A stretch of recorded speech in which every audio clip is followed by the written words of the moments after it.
Welcome to the Eschatology Podcast. This is Cliff, and I am with Matt Hall. Hey, Matt. Hey. Hey. Good morning. How are you? Good morning. It's good to be here. Thanks for having me again. Yes, sir. So, actually, I didn't realize how long it's been. It was like last spring that you were on, so it's been a while. It's been a minute. It's good to catch up. Lots of things happening.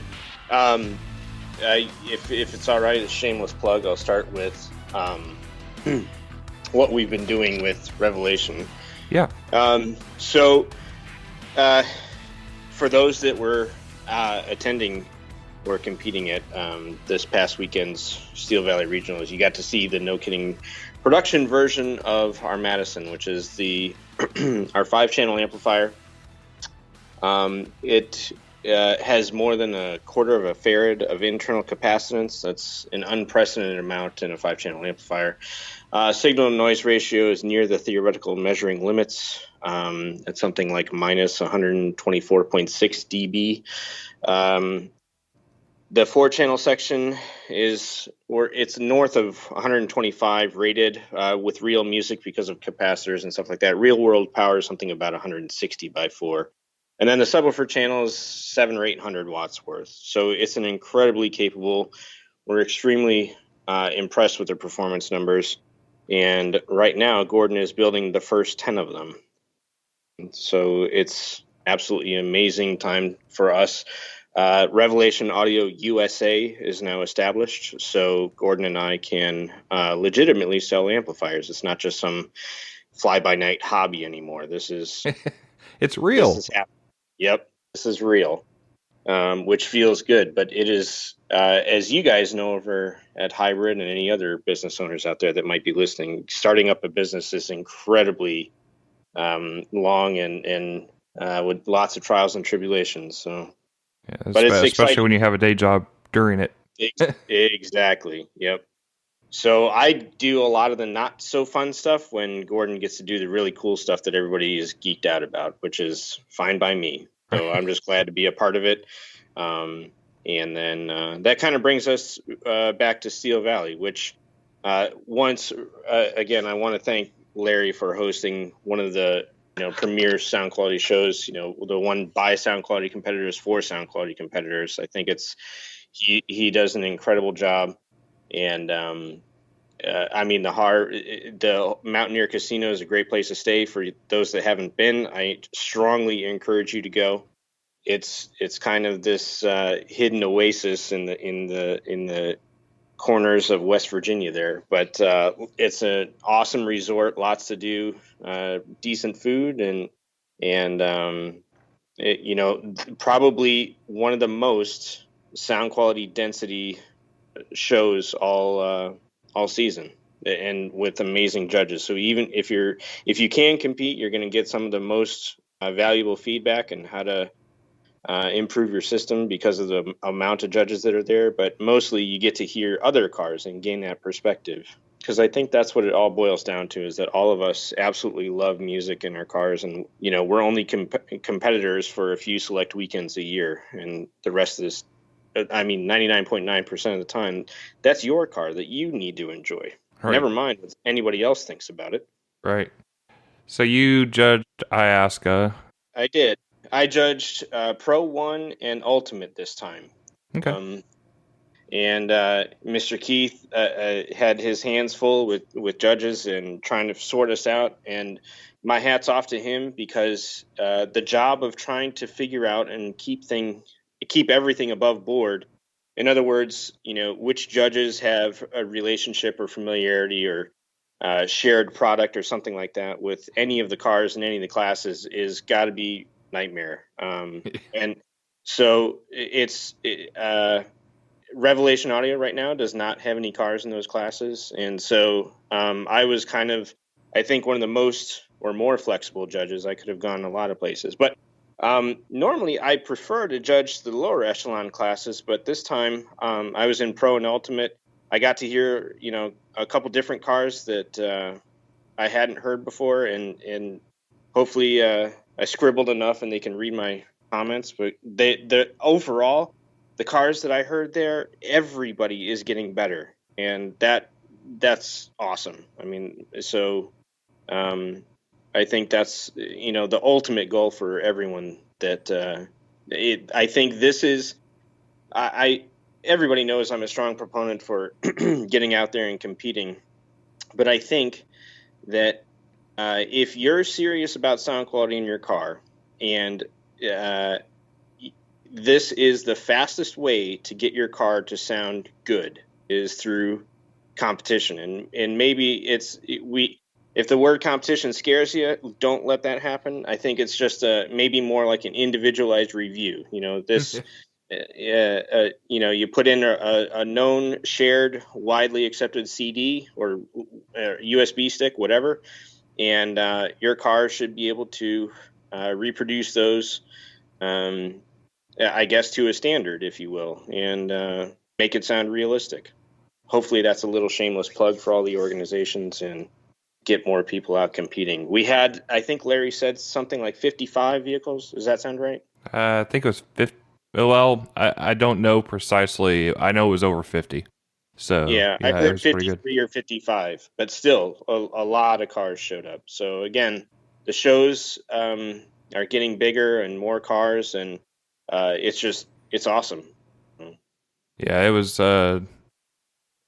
Of course, being the top 30, I was expecting 30 cars. So, my scoring And weren't spreadsheets there all. more than that? I think Yeah. it was 35 or something like that. Yeah. So my spreadsheets are all really nice and tidy for exactly 30 cars or 32 cars, and then I got the original spreadsheet, and like a week before the event, and it was 35 cars or 37 cars, and then we actually ended up with one more the day of, I think. So we had 38 cars in the top 30 altogether, which was great.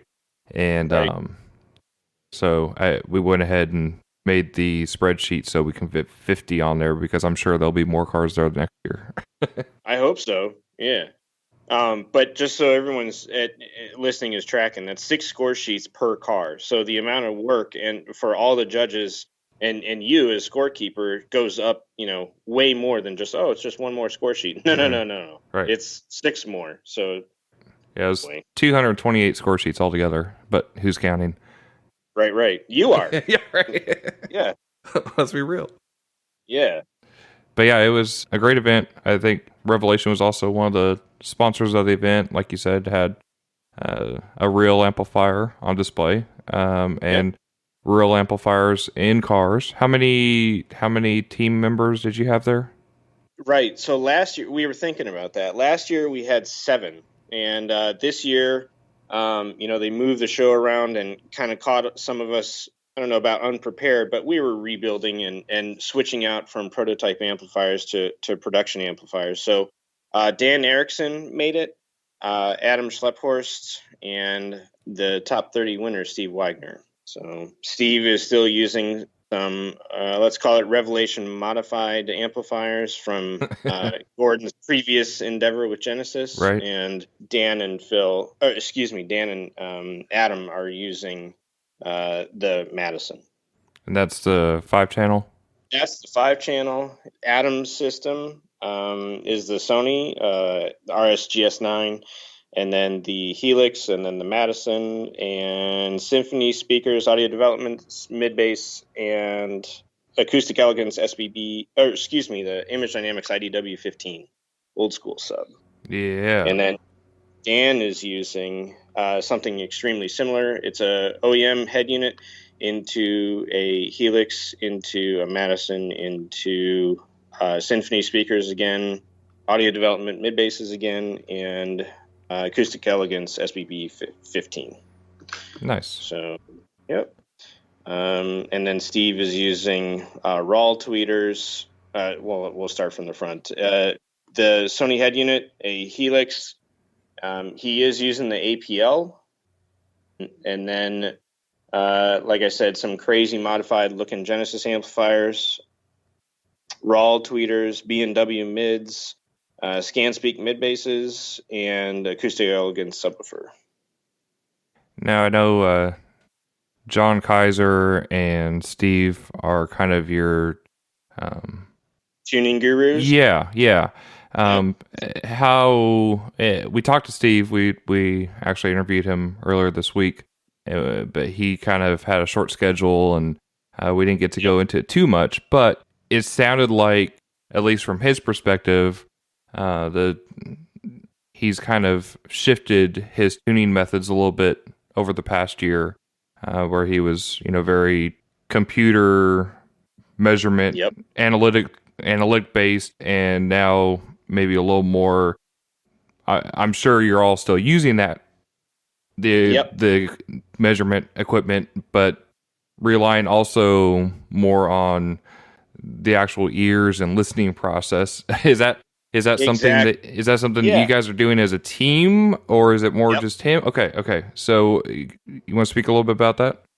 Yeah. So I think, and by the way, I don't know what I'm doing with that 5 microphone array. I understand the principles, but I'm not a computer guy. So I've always been kind of the from the realistic perspective and say, something in this area is a bit off. And but the 5 mic arrays are great. I cringe because it's kind of one of these technologies that I don't want people to become reliant on. I want them to go experience real music, get that reference, down cold, and then try to bring that into the car, because the computer absolutely does not know realistic sound. There's no function that you can teach it to do that. Um, and then we're kind of bringing all kinds of technologies into the vehicle that weren't necessarily created for the vehicle. So I think there might be a bit of a technology gap there, where these really high power software and microphone arrays and stuff like that, they're great to get the car 90% there very, very, very quickly. You can do left right EQ independently, it as fast as you can click around on the mouse is, and then the car, you jump in the car and wow, it's really, really good. But it's that last bit that, again, you have to have that perspective, and that's the knowledge that hopefully we can start sharing somehow. And I've been thinking about how to exactly do this, where you say, okay, I recognize here is something that doesn't sound realistic, but now what is the problem? And then figuring out how to, diddle on the keyboard and figure out, if these changes sound more realistic. So again, it's a culmination of knowledge that I don't want to say there's an art to it, but you have to understand what is happening with the vehicle, and that's a lot of knowledge and a steep learning curve for a lot of people to grasp, Sure. especially if you don't have that background. So again, that's why I really encourage people to come out to shows. And by the way, anybody on Team Revelation, we talked about this after the show immediately. We're happy to help anyone if you'll let us. So don't be shy about asking. We're all in this kind of together. If I realize tuning is kind of one of the final frontiers that people, really are kind of personal about. But if we can help you out, and if you want our help, just let us know. Awesome. Yep. So, are you? I guess what's the? Do you have a process when you're doing the listening side of things, or is it, are you using So certain material, or is it something that it's more just you're kind of using your judging techniques, and then trying to, put that into yep. words for feedback, and then find it from there, and then verify by measurements, or is there a point Right. that you A lot stop of doing questions measurements, there. or Yeah. So let me start. First of all, if you come to a competition and if you want to, have a shot at bringing home a big trophy, you have the materials already. I strongly encourage you to use the same material that to tune that the judges are going to be evaluating your car on. Why wouldn't you?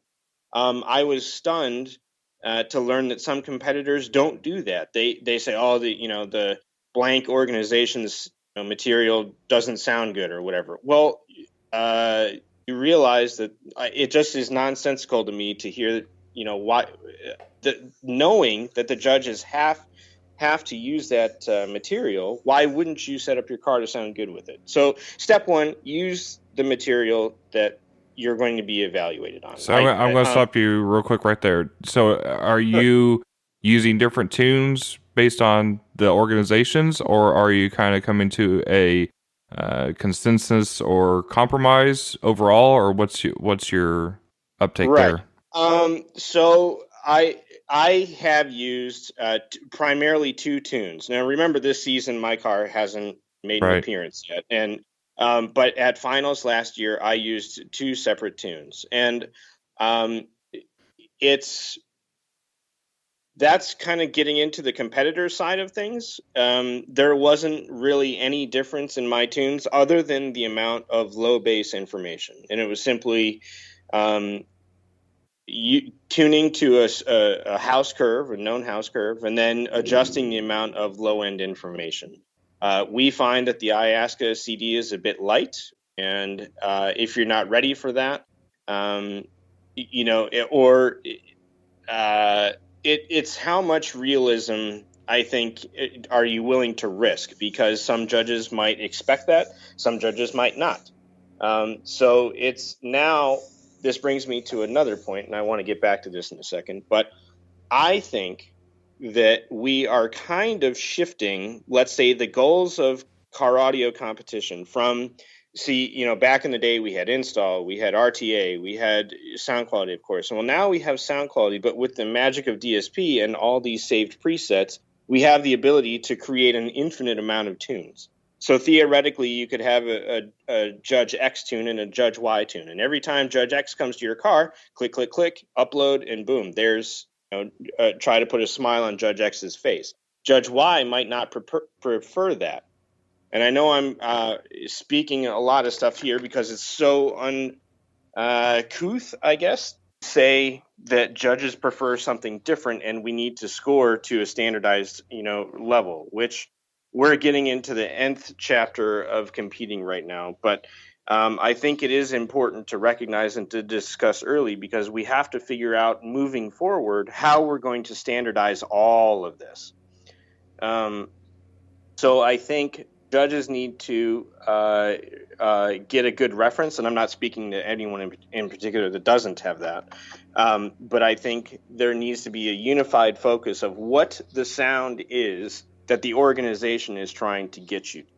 Does that make sense? Yeah. So I think if you kind of look at the cars that are consistently taking home trophies kind of thing, that would be, I think, a fair way to assimilate what sound organization, any or all of them, is going for. I would hope, and it seems to me that we're still on this path, I'm not poking at anybody here, that the vehicles that are winning do sound very realistic.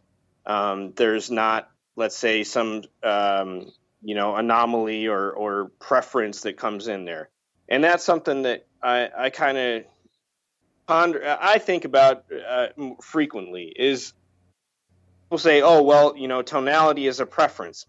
Is it though? Because you can't make a cello or an upright bass not sound like an upright bass. You have to know what an upright bass sounds like.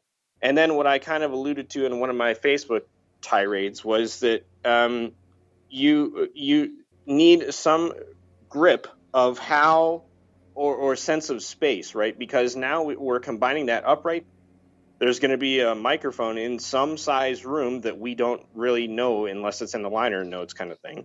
And then we have to put that through our car's system and recreate that theoretically in the same acoustic space and with the same sounding upright bass. It's very, very tough to do, but you need to be aware of the entire process here in order to reproduce that in your car. Right, absolutely.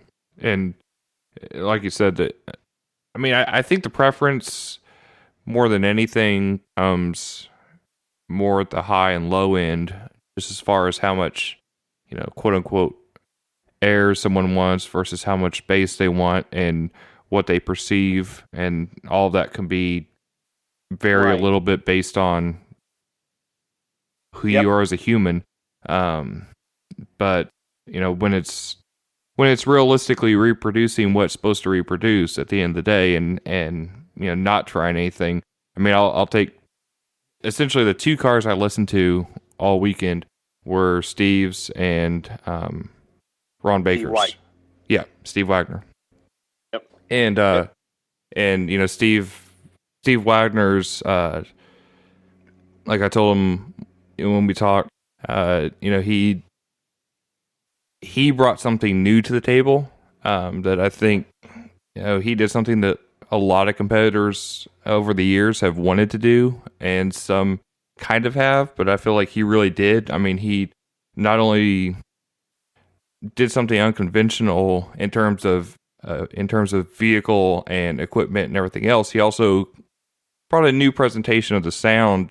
It balanced. Yep. I mean, it was fine, but it was very good, obviously, but it was a different presentation of the sound.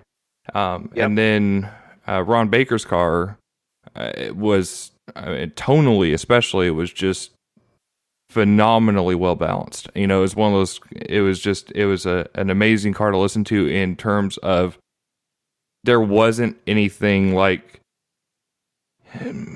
There wasn't anything that stuck out as being extraordinary, and there was nothing that stuck out as being bad. It was just super comfortable to listen to. I mean, you didn't think about the sound system anymore. And I think for most people, unless you really know what you're going after, that the latter is kind of the safer to do well and be enjoyable.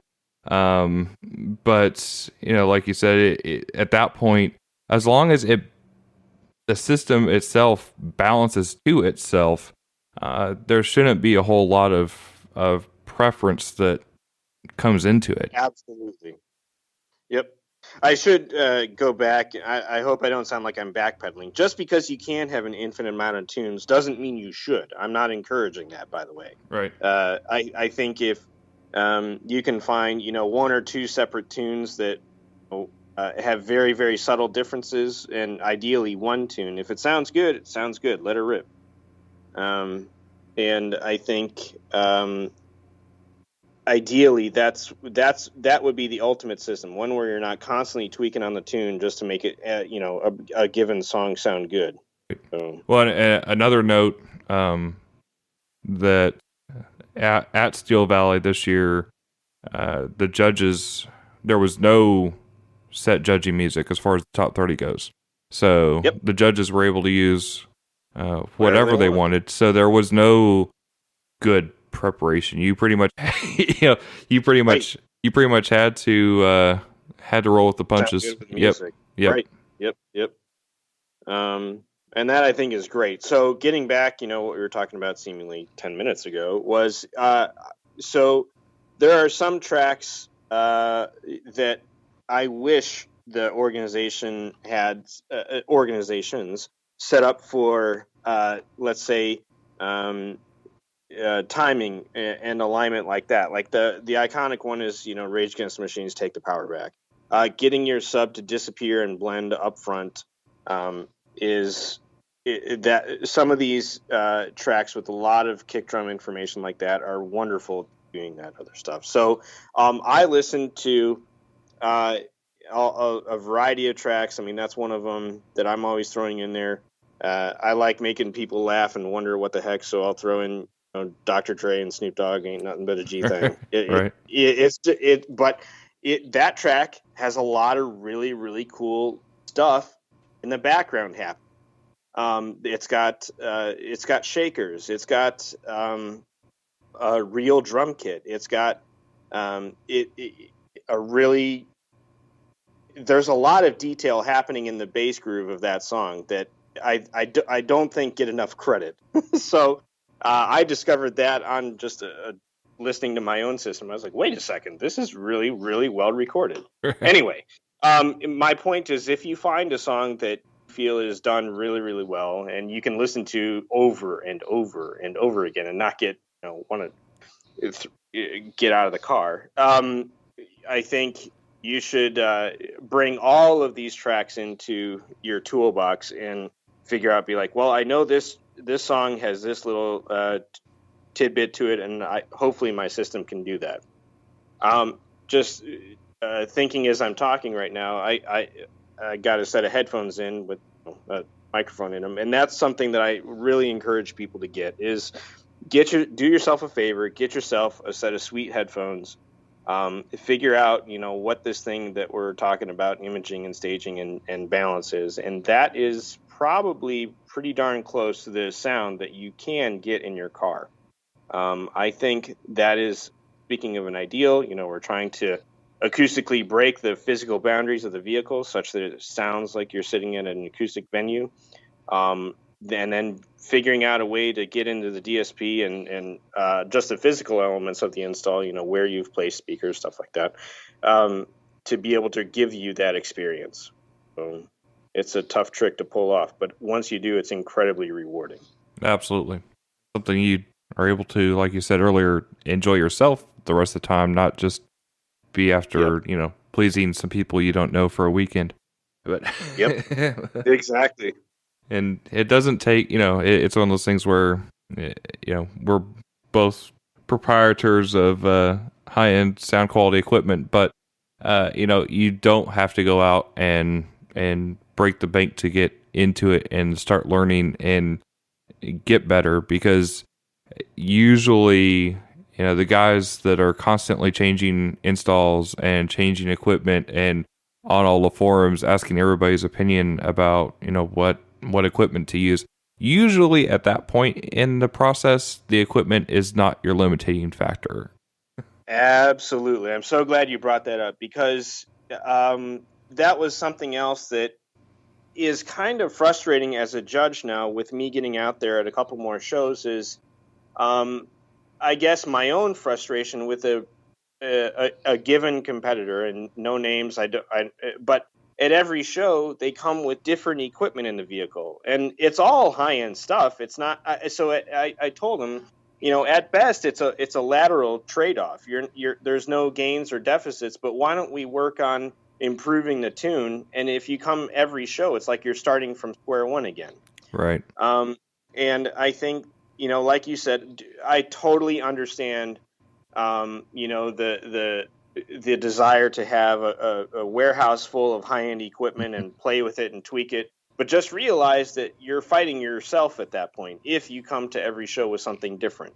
So my recommendation would be, get enough feedback where, if a particular piece of equipment is in the wrong application, perhaps that would be justification in my mind, switch it or something like that. Or right. There's a couple of good reasons, but I would I would think long and hard about just swapping equipment, especially if it's high end. What you're thinking of changing already is, good quality stuff. Right. So, but again, back to your point, you can build a really, really fun system that absolutely jams, with a much smaller budget than I think people normally think of. So it doesn't take that much to get a great sounding system. You're well into the point of diminishing returns with a lot of stuff. Right. Absolutely.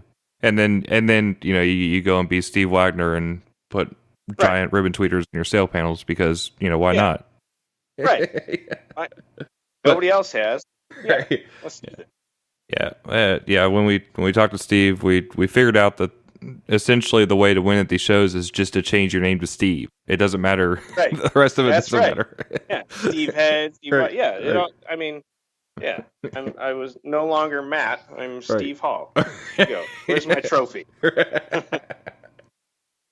I want to win. Yes.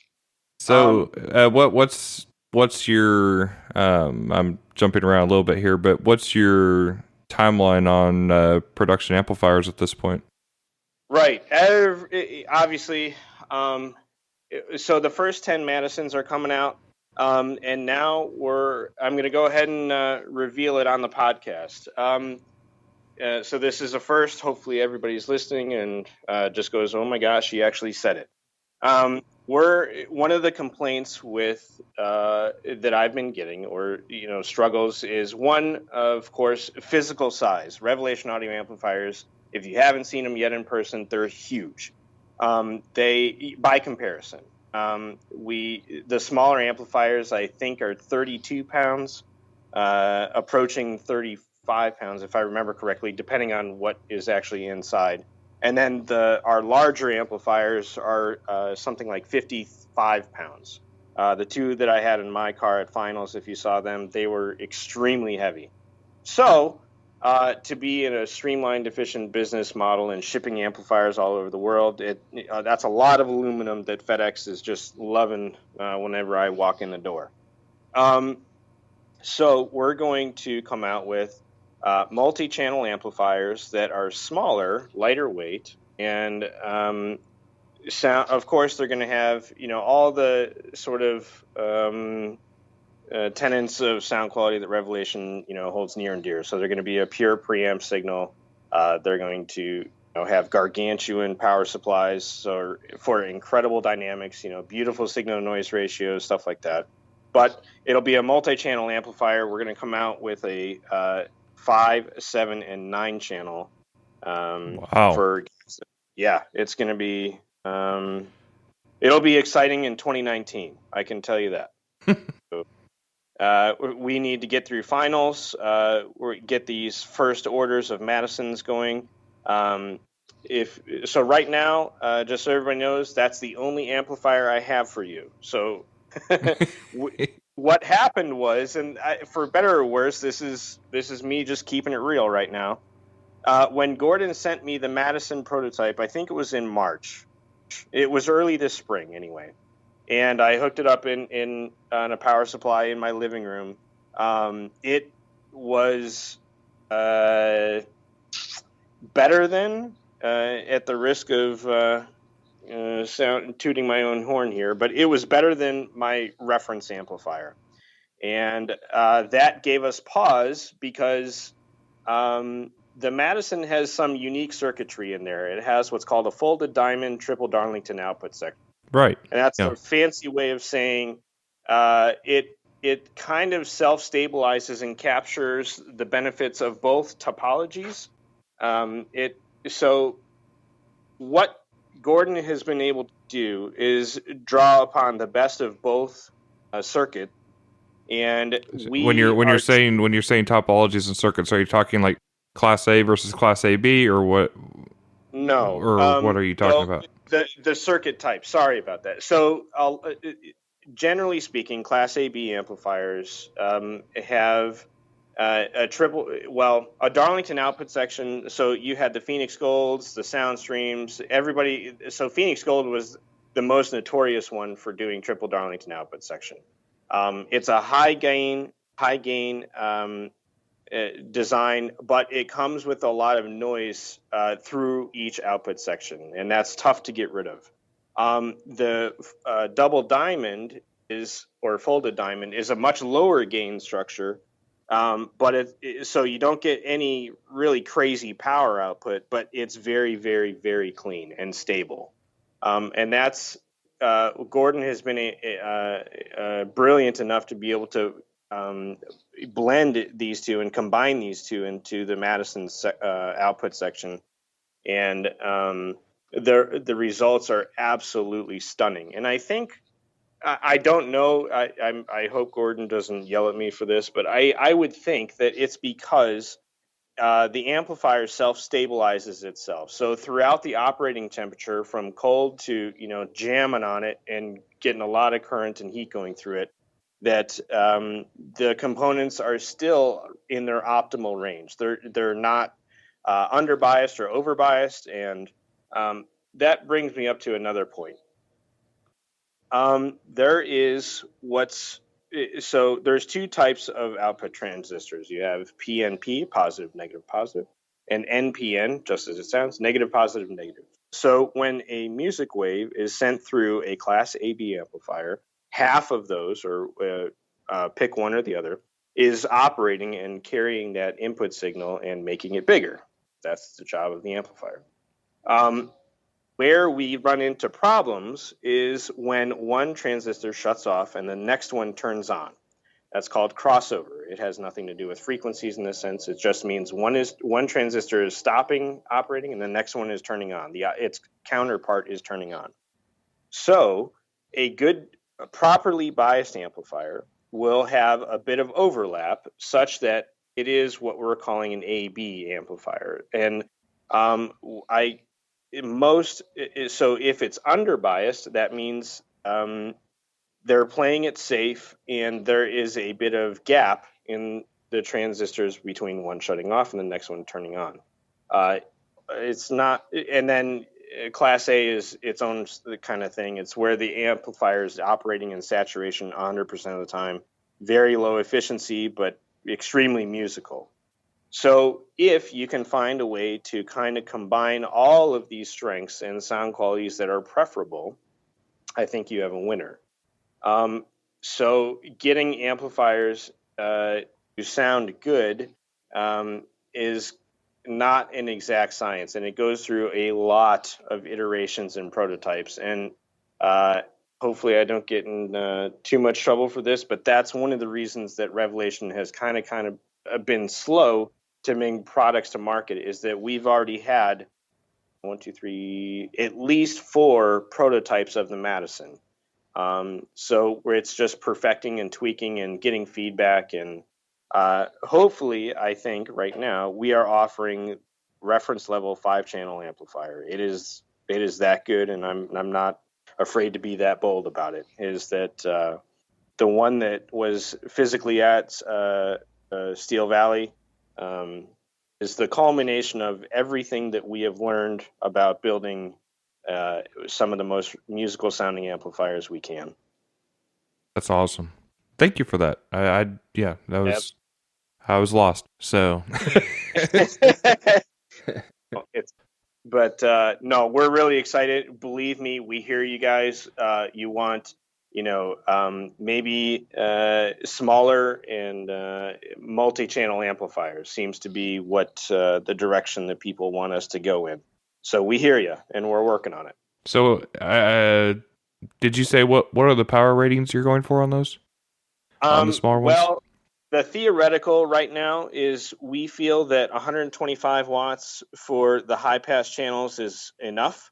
And that's kind of something that I always chuckle internally with, is everybody feels, you need 1.21 gigawatts on your mids. You believe me, you don't. Especially if the amplifier is, let's say rated appropriately and I think has a robust power supply internally. You're probably listing less than 10 watts when you're jamming on it and flexing the windows. So 125 has plenty of headroom. It's not going to, it's from a cost perspective, it's easy to do. And then from a musical perspective, it's realistic for the environment that we're intending to play back on. So I think the high pass channels, you can more or less bet on being somewhere around 125. Maybe the mid basses will double that, and then the subwoofer will be probably 4 times that. So that seems to be about the power structure people want. So we're trying to incorporate all that. Again, it'll be a while, but it'll be worth the wait. So yeah, I'm looking forward to that. Yeah, I'll get crucified every time I say it, but I've always said we just need to go to power ratings on amplifiers to say adequate and Rolls-Royce it and be done, because the people that get caught up over, well, this amp is 100 watts and this amp is 75 watts, so that amp is going to be 25% better. No, not how it works. Yeah, it is not. It is absolutely. I'm so glad you said that, because that's kind of the number one question that I get is, what's the power ratings on Revelation amplifiers? Anybody that knows me, don't get me, I like to flex the windows every now and then, but just trust me that it'll be enough for whatever you're trying to do. Right. As long as we're talking about sound quality, I promise you, these amps are capable of getting down. I get it on, certain amplifiers where 0.2 dB actually, makes a difference between winning and losing, and sometimes that's in the amplifier and sometimes it's not. But so I understand the need there, but that's kind of like pairing John Force's needs in a funny car compared to your Honda Civic horsepower. Yep. Yep. That's We're- another analogy that comes up often that kind of drives me up the wall is, and as you know, the iconic all amps sound the same. Oh boy. We're going to go off on another tangent here, but they react differently. It's like saying that every car is the same because they all go 55 miles per hour the same. I mean that's really what that people who say that are repeating something that was set up for a very specific scenario, but not practical in real life. Correct. So I'll always be the one who hard charges that crusade that is not true. And I would love for someone to explain to me how two dissimilar circuits can measure the same and or sound the same. I just don't see how that's possible. So if you accept that, then I'd love to talk with you more about amplifiers. If we can't, then oh boy. Well, I would be happy to have anybody that challenges you on the podcast, and we will give them a platform because, not that I care so much, I just want to watch. Yeah, cage match on podcast. Right. Yeah, the Ultimate Amplifier Showdown live. Yes. With Steve Hall and whoever else. That's right. That's awesome. Cool. Anything else, sir? Yeah. I don't know. I'd love to do it again, so hopefully I can bring some more updates in a year or whatever. I encourage everyone to get ready for finals. I think, is there another big show coming up that I'm not tracking? I think it's not really. No. Yeah, just finals is really the next big thing. Yep. Get out there, get building. Make your car sound good, and you listen to as many cars at the shows that you possibly can. You're doing I think a huge disservice if you just attend the shows and hang out with your buddies all the time. I think I would encourage you to listen to every car that you possibly can, and start assimilating your own data points and saying, well, this really works. I like this, how this sounds. This is the presentation that I like, and get your own opinion and make it sound good. If there's anything, I know I'm speaking on behalf of everyone, but if anybody can, this is what we like doing. So if everyone can help each other out, this is going to be an amazing sort of niche hobby to be a part of. Absolutely. I agree, sir. Well, thank you very much, and we will chat again soon. Thanks for having me. All right. Take care. Take care, sir. Bye. Bye.